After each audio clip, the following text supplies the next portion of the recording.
আর এই চোখ দিয়ে আমরা মুসলমানরা তাফসীরুল কোরআন মাহফিল দেখতে পাই না, এই চোখ দিয়ে মাদ্রাসা দেখতে পাই না, মসজিদ দেখতে পাই না, এই চোখ দিয়ে আমরা শুধুমাত্র মেলার নামের যে বাজার রয়েছে সেই বাজার দেখতে পাই, আমরা সিনেমা হল দেখতে পাই, গান বাজনা দেখতে পাই, ইউটিউবের মধ্যে আমরা সিনেমা দেখতে পাই, নাটক দেখতে পাই, কিন্তু আমরা এই ওয়াজ মাহফিল এবং কোরআন হাদিস দেখতে পাই না। কথা বলুন ঠিক কিনা?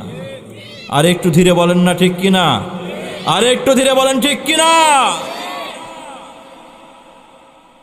আমার মুসলমান ভাইরা, শুধুমাত্র তাই নয়, আল্লাহ রাব্বুল আলামিন বলে দিলেন এতটুকুর মধ্যে ক্ষান্ত নয়, আর একটু তুমি লক্ষ্য করো আমি আল্লাহ রাব্বুল আলামিন তোমাকে কি দিয়েছি দেখো। এই সূরা বালাদের পরবর্তী আয়াতের মধ্যে আল্লাহ রাব্বুল আলামিন বলে দিলেন ওয়ালিসানাও ওয়া শাফাতাইন।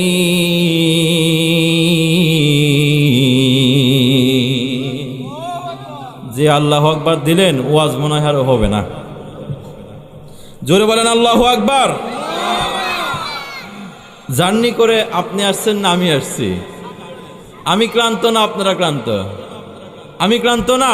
তাহলে আপনাদের জুড়ে বলতে হবে, আপনারা এমনভাবে জুড়ে বলবেন যে আমি এমনি স্কিতে উঠে যাই। কথা বলেন ঠিক কি না? পারবেন কি না? ওয়াজ কি খারাপ লাগতেছে? ওয়াজ শুরুই হয়নি, দাঁড়ান ওয়াজ শোনাবো ইনশাআল্লাহ।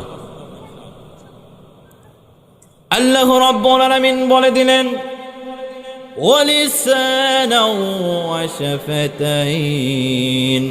বান্দারা, আমার নিয়ামতের শুকরিয়া যদি তোমরা আদায় করতে চাও, আর একবার তোমরা লক্ষ্য করো, ওয়ালিসানাও, আমি আল্লাহ রাব্বুল আলামিন তোমাদেরকে জিহ্বা দিয়েছি, ওয়া শাফাতাইন, সঙ্গে সঙ্গে দুইটা ঠোঁট দান করেছি। জোরে বলেন সুবহানাল্লাহ।